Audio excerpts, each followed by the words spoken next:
최근 이 국제 뉴스 보시면 아시겠지만 최근 들어 각종 테러가 급증하고 있습니다. 특히 그동안 중동과 같이 특수 지역에 한정됐던 이 테러가 세계 각 지역으로 분산화되는 움직임도 보이고 있습니다. 이 각국 경제와 글로벌 증시에 새로운 위협이 되고 있다라는 얘기까지 나오고 있는데요. 북한과 대치하고는 우리도 테러 불안국으로 사실 분류가 되고 있는 상황입니다. 그래서 오늘은 급증하는 국제 테러리즘의 최근 움직임과 글로벌 증시에는 과연 어떤 영향을 미치고 있는지 이야기를 나눠볼까 합니다. 한국경제신문사 한상춘 논설위원 나와 계십니다. 위원님 어서 오십시오. 네, 안녕하십니까. 네. 글쎄요, 테러 건수, 그냥 어디서 테러가 발생했다는 뉴스 많이 들리는데 사실 수치상으로 어느 정도나 발생하고 있는지는 좀 많이 저 역시도 그렇고 좀 와닿지 않는 부분이거든요. 근데 상당히 많이 급증을 하고 있다는 얘기는 들리더군요. 네, 궁금해하시고 예. 자료들이 없기 때문에 오늘 이 방송을 위해서 굉장히 시간 투자를 많이 했습니다. 아마 기업인들이 새로운 내용들을 좀 많이 오늘 접하실 거라고 이렇게 보기 때문에 네. 오늘 이 방송을 다른 때보다도 좀 세심하시게 보시기 바랍니다. 네. 보통 이제 테러가 급증했다 하는데 보통 이제 테러가 얼마큼 급증했을까 하는 측면에서는 테러가 발생한 건수 가지고 얘기를 많이 하죠. 그런 측면에서 보면 국제 테러 역사상 보면 2011년을 기점으로 해서 네. 하나의 큰 전환점이 됐다 이렇게 볼 때 있습니다. 그 이전에는 그 테러가 발생하더라도 사실상 그렇게 쉽게 접하지 않았었는데 2012년 이후에는 테러 여기가 지금 경제라든가 증시에서 많이 얘기 드는 것은 네. 일단은 그 규모 자체에도 문제가 있습니다는 발생 건수가 그만큼 많기 때문에 그렇다 이렇게 볼 때 있습니다. 그래서 연간 기준으로 2011년 지금 우리 김 PD께서 역시 사람이 굉장히 똑똑해서 지금 그 방송을 자료 화면을 보여주고 있습니다는 2011년까지 연간 테러 건수가 5천 건 이하였습니다. 근데 지금 시청자분이 그 테러라든가 이런 것을 자주 들리는 얘기는 네. 그 이후에는 기하급수적으로 증가하고 있습니다. 지금 여기에 숫자가 나오고 있죠. 2012년은 6,800건 정도, 그 다음에 2013년대는 10,000건이 육박했죠. 그리고 작년엔 테러 역사상 처음으로 10,000건을 회복했습니다. 근데 올해 들어서 지금까지 2월까지 테러의 그 발생 건수를 보면 올해는 13,000건이 넘지 않겠느냐 이렇게 보고 있는데요. 해가 갈수록 네. 증가율이 사실 기하급수적으로 증가한다 이렇게 볼 때 있습니다. 그러다 보니까 시청자분도 테러 얘기가 하루가 지나면 반드시 이 테러 얘기가 들릴 정도로 지금 그렇습니다. 예를 들어서 올해 그 추정 건수 한 13,000건 정도 된다면 1년 그 360으로는 한번 나눠보시기 바랍니다. 얼마큼 그 하루에도 많이 발생하는지 네. 이게 지금의 세계 증시라든가 경제에 부담이 되고 경우에 따라서는 한 나라 국가 정책이라든가 기업 경영이라든가 이런 측면에서 상당히 최대 이슈가 등장하는 이런 상황이기 때문에 지금은 그 테러와 관련된 지정학적 위험이 신패텔 리스크다. 이런 표현이 들 만큼 새로운 용어들도 나오고 있다고 보여졌습니다. 네.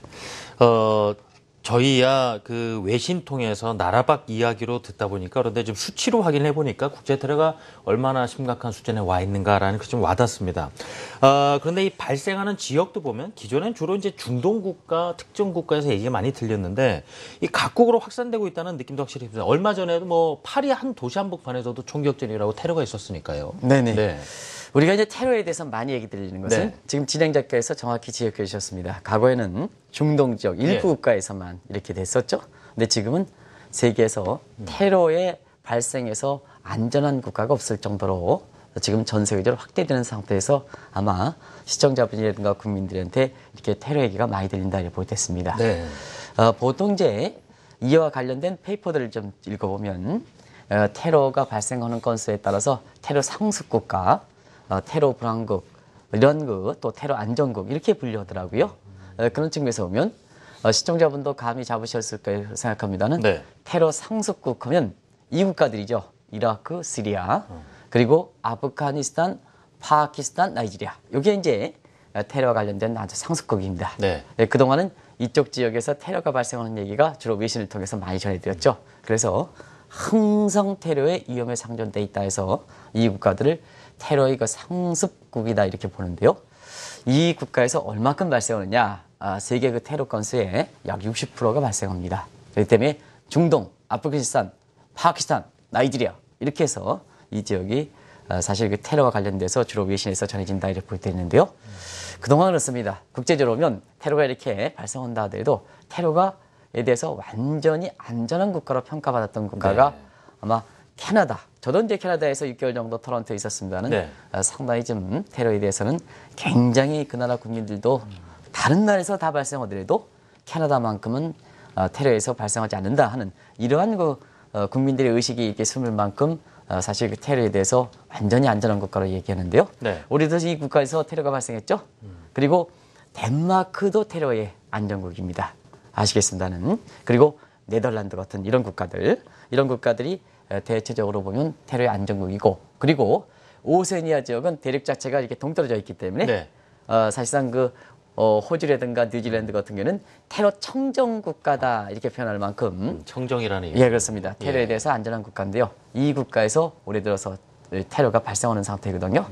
그런 상태에서 보면 테러가 이제는 테러의 세계에서 안전한 국가가 없을 정도다 할 정도로 지금은 범죄적으로 확장되는 것이 네. 지금 테러 관련된 세계 경제에서 왜 이렇게 중요하냐, 지적적 위험을 왜 중시하느냐, 글로벌 증시에서 왜 중시하느냐, 그런 측의 신페텔 리스크를 지적하는 원인이 되고 있다. 자, 그러면 지금 전 세계에서 보면 테러에서 안전한 국가는 거의 없다. 이렇게 보시면 되겠습니다. 그렇군요.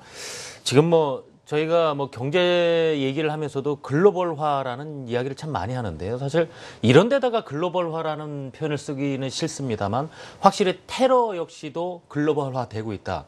이런 지금 얘기가 지금 상황 봤을 때는 좀 들어맞지 않을까 싶습니다. 위원님. 네, 그렇습니다. 급증을 할까요? 지금은 지역적으로 예. 보면 테러가 네. 사실상 전 세계 확장되는데 왜 그럴까 하는 그 문제를 보면 예. 진행자께서 지적하신 테러의 그 글로벌화 이런 쪽에 경제 측면에서 글로벌은 좋은 쪽으로 이렇게 알려져 있습니다는 글로벌을 테러로 넣으니까 좀 어색한 감이 있어요. 근데 이게 시청자분께서 그냥 확장된다. 전 세계 확장된다. 왜 그동안 테러에서 청정국가다 이렇게 불릴 만큼 이런 국가에서도 테러가 발생할까 하는 측면에서 보면 네. 나름대로 이유가 있다는 얘기입니다. 그런 측면에서 우리가 봐야 될 것은 사실상 그렇습니다. 2011년을 기점으로 해서 테러 발생 건수가 하나의 전환점을 맞고 있다 하는데요. 그 시점이 뭘까 하는 측이면 바로 아랍의 봄이 일어났습니다. 아시겠습니다는. 그래서 장기 집권 체제가 이렇게 무너진 상태에서 이 장기 집권 체제가 나쁘긴 하지만 네. 또 국가의 통속력이 있는 상태에서 보면 테러라든가 이런 것을 예방하는 역할도 있거든요. 그런 측면에서 보면 그 당시에 아랍의 봄이라든가 이런 것에 해서 여러 가지 장기 집권 체제가 무너지는 상태에서 체제 혼란으로 인해서 그동안 불만 세력들이 이렇게 나오는 상태에서 자, 불만 세력들은 장기 집권 체제에서 국가 건설을 이렇게 숨겨놨습니다는 네.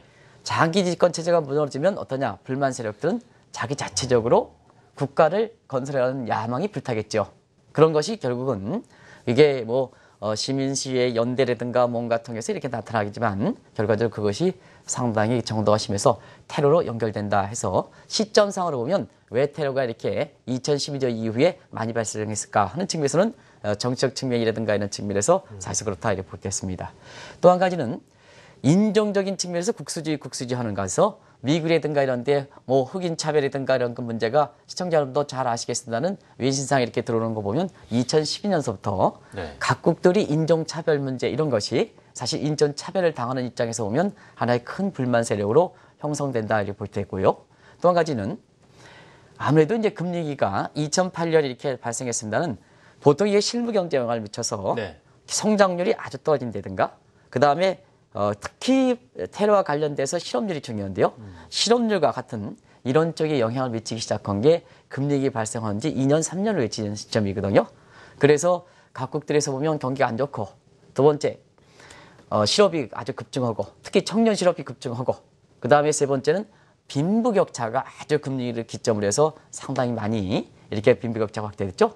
더더나 위기 극복을 돈을 풀어서 네. 하다 보니까 자산계층들은 주가 올라가고 부동산 올라가는 게서 소득이 더 많이 올라갔고 그다음에 근로자 같은 경우에는 위기를 당하면서 기업들이 고용증대 요인이 있다 하더라도 사실상 가능한 위기를 당했기 때문에 위기적 때문에 고용을 늘리지 않는다. 기존 사람들이 해라 하는 문제.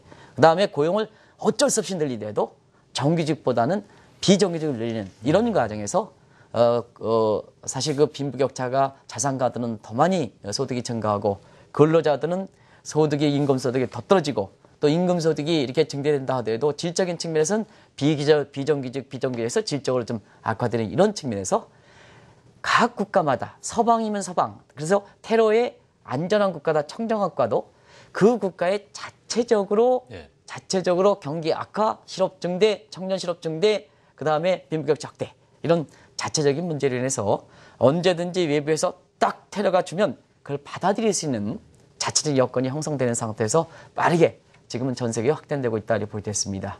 그 도구적인 측면에서 보면 인터넷이라든가 소셜 네트워크 서비스라든가 이런 쪽에서 각 지역의 정보 차단에 의해 가지고 자 우리나라의 그 김군도 이렇게 보면 사실 순위파라든가 네. 뭔가 이렇게 활동 사항을 인허하는 자들에서 거의 아파트주 준다, 모두 준다는 이런 계층들이 경우에 따라서는 청년 실업에 의해 가지고 고통당하는 입장에서 보면 환상처럼 보일 수밖에 없거든요. 그러는 과정에서 이렇게 소셜 네트워크 서비스라든가 뭔가에서 정보가 빠르게 확산되는 측면, 특히 소셜 네트워크 서비스라든가 뭐라 이런 측면은 아주 자극적인 얘기라든가 네. 아니면은 질적으로 좀 나쁜 정보들이 아주 클릭수가 높아지는 아주 악패들이 있거든요. 그런 측면에서 보면 사실 이런 테러 얘기라든가 뭔가 하면 만화라든가 이런 것도 테러 얘기가 만화 얘기가 가장 많이 본다는 거 아니겠습니까? 이렇게 칼질하고 뭐고 하는 네. 그런 거와 겹쳐가지고 이렇게 테러가 지금은 전 세계에서 테러 청정 지역이다 하는 국가에서도 테러가 발생할 이런 정도로 이렇게 해서 그런 것이 사실 테러가 국제화를 하는 큰 원인이 하나지 않느냐 생각됩니다. 그렇군요. 자, 이 테러 근절, 말 그대로 이제 뿌리를 잘라내는 일인데 각국이 참 막대한 비용을 투입을 해서 그런 노력을 해오고 있습니다만 알카에다 같은 경우도 빈라덴이 이제 사라지면서 좀 잠잠해지지 않을까 싶었는데 이번엔 막 IS 그 급진 순위파죠. 또 수위 올르면서 상당히 또 극악무도한 잔혹한 이런 상황들을 만들어내고 있습니다. 지금 테러의 역사 중에서 네. 가장 잔혹한 아주 극악적인 테러가 바로 IS라 하는 이것이 지금 아마 그렇게 평가되는 것 같습니다. 네. 관련돼 있는 사람들한테는. 이건 제가 전문가가 아니기 때문에 경제적인 의미를 부각시키기 위해서 아무래도 실체를 보는 상태에서 네. 관련된 그 페이퍼를 읽어보니까 사실 오늘은 시간 투여가 상당히 많은 상태에서 한 20분, 25분 하니까 굉장히 좀 어려운 용어들이 좀 있을 거예요. 그랬더니 사실 지금은 테러 역사상 가장 참수라든가 뭔가에서 극악적인 이런 이렇게 극악하게 하는 것이 네. 바로 IS 단체다 보였습니다. 그럼 IS 단체가 뭘까? 지금 시청자 여러분께서는 이슬람 국가연합이다 해서 느닷없이 IS라는 용어가 2014년서부터 국제 정치사에서 나왔을 겁니다. 근데 이 근원을 보면 이 이전에도 ISIL 언론에 계신 분은 다 아실 겁니다. 그래서 이 ISIR이 오히려 IS의 뿌리다 이렇게 보였습니다. 이건 잘 아시겠죠? 옛날에 ISIL은 순위 급진파다 해서 보통 시리아와 이라크에서 지금 이제 자료화면이 나오고 있죠. 이쪽이 아마 제 개인적으로 생각하면 과거의 그 자고 자료를 정확히 기억한다면 아마 이라크의 어떤 네. 폐허 사태 이런 거에 한 3, 4년째 자료화면으로 생각되는데요. 사실 그렇습니다. 시리아와 이라크에서 이쪽 지역에서 활동하는 아주 극악적인 네. 이런 이슬람 단체다 이렇게 보였습니다. 이 이슬람제는 레반트 지역에서 전통적으로 이제 이쪽에 뿌리를 갖고 있는 이런 것다 하는 것이 이렇게 이 순위파의 모습인데요. 이 레반트 지역에서 이슬람 국가를 이렇게 건설하는 것이 궁극적 목적입니다. 그런데 이 과정에서 서방과의 마찰이든가 이런 과정에서 서방과의 마찰이 본격화함에 따라서 이제는 ISIR이 IS로 이렇게 돼서 국가를 건설하는 목적은 궁극적 가져가더라도 일단 본인 자체의 어떤 단체 활동을 죽이는 서방과의 마찰 표적이 바뀌는 이런 상태거든요. 이런 상태다 보니까 자연스럽게 서방 국가도 테러에 대해서 경제라든가 국민들의 어떤 안전을 보호하기 위해서는 사실상 테러가 이렇게 테러에 대응할 수밖에 없죠. 문제는 그렇습니다. 이 순위파의 ISIL 그리고 IS가 범세계화 되다 보니까 결국 특정 국가만 미국만 이렇게 대응해서는 이게 효과가 없다는 얘기거든요. 그러다 보니까 시청자 여러분 놀라지 마시기 바랍니다. IS에서 효과 여부 한 가끔씩 IS에 대해서 서방과의 지금 연대가 62개국이 연대하고 있다는 얘기입니다. 그러면 지금 금리 위기에 세계 경제 안정이라든가 국제 금융 안정을 위해서 글로벌 공조를 굉장히 강조하지만 사실 62개국가 이렇게 나서는 경우는 거의 없습니다. 그러면 사실 테러 문제에 대해서 각국의 안전, 국민들의 입장에서 보면 얼마큼 심각한 사항인지 단적으로 보여주는 대목이 아닌가 생각합니다. 지금처럼 세계 국가가 이기주의, 국수주의, 금융위 당하면서도 세계 경제 안정 차원에서 글로벌 공조를 그렇게 강조했는데도 불구하고 연대가 잘 안 되는 것이 지금 모습이거든요. 그렇지만 이 IS라는 단일 터에 대해서 세계의 62개국이 연대한다는 것은 결국 테러라는 문제는 사실 각국의 국민들한테 가장 불안감을 초래하기 때문에 이걸 잘 극복하느냐 안 하느냐에 따라서 네. 각국 그 최고 책임자 대통령이라든가 경우에 따라서는 총리들의 어떤 집권의 그 성과가 결정되고 집권의 성과가 결정되는 이런 장에서 보면 사실 어쩔 수 없이 그런 긴밀한 어떤 인식을 토대로 해서 지금 62개국이 나서고 있다를 볼 때 있습니다. 와, 세계 62개국. 말 그대로 뭐 IS와의 전쟁, 테러와의 전쟁을 벌이고 있는 상황인데 그 효과적인 측면에서 보면은 그 많은 국가가 참여하는 것 치고는 그 좀 약하지 않는가. 뭐 무장단체들이 그만큼 또 진화하고 교묘해졌다라는 부분도 찾을 수 있겠지만은 어디에서 이런 이유들을 효과와 좀 연계지었을 때요? 좀 네. 찾아볼 수 있을까요? 그 부분에 대해서도 테러와 관련된 네. 논문들이 아주 정확히 지적하고 있는데요. 우리가 보면 2011년 이전까지만 하더라도 사실상 그렇습니다. 우리가 보면 그 위기 대응 능력과 관련해서 기간을 평가할 때 네. 보면 사실 9/11 사건 이전에는 위기에 대해서 대규모하고 또 미국 주도하고 이러다 보니까 사실 다른 국가 입장에서 보면 위기 대응 능력을 갖추지 않다 하더라도 국제 테러라든가 이런 부분에 대해서는 상당 부분 잘 대응해왔다 이렇게 됐습니다. 근데 문제는 9/11 사건 때 미국에서 월드 트레이드 센터가 무너지는 상태에서 네. 사실 미국의 위기 대응 체제만 딱 갖춰주면 국제 테러림에 대해서 사실 위기 대응 능력이 상당히 강화되는 이렇게 되겠죠. 그 이후에 사실 그 국제적으로 보면 테러 건수가 시청자 여러분도 아시겠습니다는 그 후에 테러 얘기가 별로 그렇게 발생하지 않았습니다. 그러나 우리가 테러 하는 과정에서 많이 이렇게 국제 정치사에서 많이 나타난 것이 2008년을 기점으로 해서 금리기가 겪다 보니까 네. 미국이 경제 문제에서 어려움을 겪다 보니까 결국 국제 테러에 공동적인 선두기에 방하는 상태에서 보면 부담이 많이 증가할 수밖에 없거든요. 근데 문제는 자국도 경제 위기 당하다 보니까 그쪽 지역에 어떻습니까? 그쪽 지역에 테러에 대응할 수 있는 부담 정지, 신경 쓰기가 좀 어렵죠. 네. 이런 상태가 사실 위기 대응 체제에서 보면 왜 이렇게 테러가 급증하고 있는가 하는 것이 이런 원인으로 하는 지적하는 시각이고요. 또 한 가지는 지금 진행자께서 국제 테러를 이렇게 하는데도 교마제가 진행됐다 하는 그 측면에서 보면 바로 두 가지 측면입니다. 하나는 테러가 이게 소규모 된다는 얘기입니다. 대규모 테러일 때는 그게 예비적인 사전 차단이 굉장히 쉽습니다는 네. 또 이제 그래서 사전 차단이 더 중요합니다는 그런 소규모로 이렇게 진행된다는 얘기거든요. 또 한 가지는 이 IS에서 지금 그런 것을 쓰는데요. 예를 들어서 다른 국가에 이렇게 테러가 이렇게 용병들이 들어와서 훈련을 시켜서 네. 경제적 부담이라든가 이렇게 축소시키기 위해서는 다른 또 본국으로 송환시킨다는 의미입니다. 그러면 자 IS 단체들이 자국의 훈련 단지에서 이렇게 용병을 훈련시켜서 그 해당 조국에 다시 파악한다는 얘기죠. 거기서 또 이제 세를 확장해 가게. 그렇습니다. 그거 파당시킨다는 얘기죠. 그러다 보니까 자국 국민이 자국의 테러를 일으키면 타국 국민들이 테러를 일으키는 것보다 사실 여론 분위기가 굉장히 그 위기 대응이라든가 이런 측면에서 자국 국민이 테러를 하더라도 나름대로의 동정심이라든가 이런 것 때문에 사실은 그런 것을 교묘하게 이용한다는 얘기거든요. 그게 가능하게 하는 것이 바로 소셜 네트워크 서비스 같은 이런 인터넷이라든가 이런 디지털의 문화에 의해서 증강현실에 따른 부작용으로 이 테러를 이렇게 급증시키는 요인으로 이렇게 보고 있다고 볼 때 있습니다. 이 테러와 경제적인 측면도 연관지어서 오늘 좀 말씀을 나눠보려고 하는데요. 자, 이 IS의 용병이 한 2만 명을 상회할 정도로 하죠. 그 조직을 운영하려면 상당한 돈이 필요할 텐데 뭐 원유를 팔아서 조달한다 뭐 이런 얘기도 들리고요. 야, 그 돈을 또 어디서 가져올까요?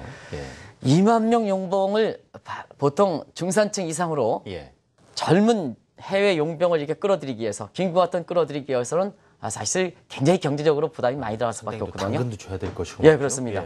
그런 상태에서는 아마 시청자분도 이게 2만 명 이상의 테러 용병을 유지하기 위해서 경제 부양을 어떻게 할까 하는 이 측면이 가장 궁금해하실 겁니다. 이 대목에 있어서는 크게 보면 다른 것도 있습니다. 뭐 밀수라든가 뭔가 이런 거 여러 가지 있잖아요. 하는 방법도 있습니다는 통상적으로 그런 방법은 이렇게 하는데요. 이 IS 같은 이런 단체들이 크게 보면 두 가지로 이렇게 사실 경제 부담을 이렇게 충당시킨다 이렇게 볼 때 있는데요. 하나는 일단 그렇습니다. 주요 인물을 이렇게 인질로 잡아서 몸값을 요구하는 것. 몸값을 요구하는 것. 이게 지금 연간으로 500만 달러, 지금 수준에서 그렇습니다. 500만 달러를 조달한다는 얘기입니다. 그러면 자 한번 시청자 여러분 아침부터 이런 얘기해서 죄송합니다는 자 특정 사람을 해서 몸값을 높이려면 네. 참수하는 방법에서는 극악무도한 방법을 해야죠. 국민들의 동정이라든가 그 나라 국민들의 동정해서 네. 적을 당하지 않기 위해서는 그래도 몸값을 지불해라. 이런 쪽의 얘기가 될 수 있을 정도로 그렇습니다. 그런 과정에서 보면 이런 몸값 지불과 관련된 이런 문제에서 사실상 그런데요. 이것도 과거에는 가능하지 않았습니다. 과거에는 이게 방법이 없었을까 하는데요. 지금 뭐냐? 여론이라든가 소셜 네트워크에서 지금은 하나의 그 네. UBS라 그러네요. 그거를 이런 걸 통해 가지고 딱 전 세계에서 한 번에 때릴 수 있는 정보 채널이 돼 있기 때문에 그렇거든요.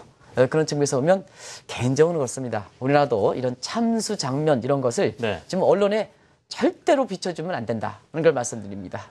물론 사건 이슈라든가 이런 측면에서 좀 보도를 하겠습니다는 사실상 이것이 마치 특종을 잡은 양 이렇게 해서 하면 결국은 참수 형태를 통해서 국민들도 감정이 안 좋을 뿐만 아니라 용병을 도와주는 꼴이 된다. 그래서 이걸 좀 보도를 안 했으면 좋겠습니다. 아무튼 그런 걸 잘 요구해서 몸값을 통해서 그렇다 하는데요.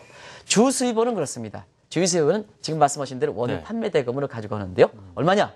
하루에 원유 판매 대금을 해서 지금 유가로 했을 때 80만 달러 내지는 70만 달러에서 170만 달러까지 하루입니다. 하루에. 예, 엄청나군요. 이걸 통해서 사실 경제적으로 비용을 충당한다 이렇게 볼 때는데요. 그러면 뭐냐?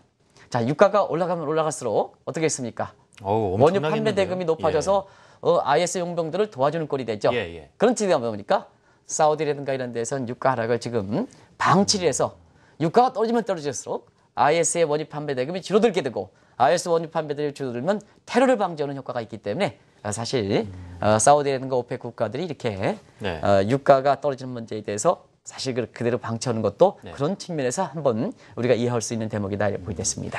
내일 테러가 많이 발생하면 경제적으로 상당히 부담이 될 수밖에 없고요. 또한 앞서 잠깐 언급을 해주셨습니다. 각국의 실업률이 올라가고 상당히 어려워지면은 또 이쪽으로 흡수되는 사람들이 많아진다. 또 그런 연결고리가 보니까 생기는데요.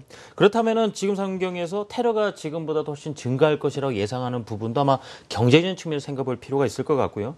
우리나라도 지금 북한과 대치를 하고 있다 보니까 테러 불안국으로 분류되고 있다. 어떻게 그럼 우리는 해야 되는가? 이 부분까지도 한번 고민을 하면서 마무리했으면 하는데요. 네, 위원님. 오늘 그 시간이 좀 부족한 것 같습니다. 상당히 좀 하는데요. 대체로 보면 이 테러 문제가 예. 지금은 이제 테러의 청정 국가가 없다 하는 측면에서는 예. 자체적으로 테러가 형성될 수 있는 여건 자체가 있다는 얘기거든요. 그런 측면에서 경제적으로도 상당히 큰 문제가 되기 때문에 지금 이제 학자들의 연구들이 지금 속속 나오고 있습니다. 예를 들어서 테러 문제가 과거에는 이런 쪽으로 분석하는 시각들이 없었거든요. 근데 최근에 보면 이 카로소 밀라노대 교수, 이탈리아도 이제 결국은 이 테러에 많이 이렇게 노출되어 있는 국가가 아니겠습니까? 이런 측면에서 보면 실업률과 거의 정비례 관계다. 테러와 실업률이 증가하면 테러는 반드시 증가한다. 이걸 좀 범위를 축소시켜서 예. 다트머스 대학 교수의 골든스타인, 이 사람은 이제 우리가 1997년 외환위기 당시에 위기 판단 지표인 골든스타인 지표를 만들어서 유명해진 분입니다. 이분은 청년 실업과 테러 관계는 정비례 관계다. 이런 얘기를 하거든요. 그런 측면에서 보면 사실상 지금의 긴급 문제라든가 영국에서 테러 지역의 그 용병 국가로 해서 네. 그쪽으로 가는 문제라든가 전 세계 젊은들이 그쪽으로 가려고 하는 이런 문제 아주 직결되는 논문 결과도 있다 이렇게 볼 때 있습니다. 또 한 가지는 소득의 불균등. 네. 소득의 불균등이 크면 클수록 사실상 테러가 많이 발생하는데요. 린치대의 슈나이더 교수 같은 경우에는 지니 교수, 이 지니 교수는 소득의 불균등을 나타내는 지표입니다. 이 지수와 사실 테러가 발생하는 건수가 아주 상관계수가 0.8 이상 될 때로 이 소득의 불균등이 이렇게 심해지면 심해질수록 테러가 자체적으로 발생한다는 얘기입니다. 자체적으로, 자체 국가에서 이런 것이 그렇다. 그러다 보니까 지금 일제히 올해도 1월 말에 스위스 다보스 포럼에 있는 월드 세계경제 포럼, 즉 WEF 포럼에서 가장 앞으로 세계 경제에서 가장 큰 위험이 뭐냐? 결국 테러 같은 지정학적 위험이다. 이렇게 보시면 되겠는데요. 그런 관점에서 많은 준비를 했습니다는 아마 진행자의 얼굴이 지금 시간이 다 돼가지고 좀 축소해달라고 이렇게 하는데요. 앞으로는 뭐냐? 국가 신용도 평가든 해외 시각이든 이런 측면에서 한국화저는 남북한의 분단 이렇게 돼 있는 상태에서 보면 이 지정학적 위험 테러 부분이 네. 경제 이미지라든가 해외적 이미지라든가 국가 신용등급을 평가하는데 굉장히 중요한 요소가 된다 이렇게 보시면 됐습니다. 그래서 지금은 WPF라든가 이런 데서는 예고 차원에서 네. 신패텔 리스크라고 하지만 최근에 3대 신용평가가들이 국가신용등급의 평가 기준을 새롭게 교체하고 있습니다. 그 교체하는 움직임을 볼 때는 과거에는 지정학적 이혼 분야가 상당히 비중이 축소했습니다는 지금 뭐냐, 이것이 세계경제력과 국제금융시장에 부담이 됨에 따라서 평가 기준에서 웨이트를 증가하는 쪽으로 신경향이 나타나고, 아직 결과는 나타나지 않았지만 그런 쪽으로 새로운 움직임이 감지되는 상태거든요.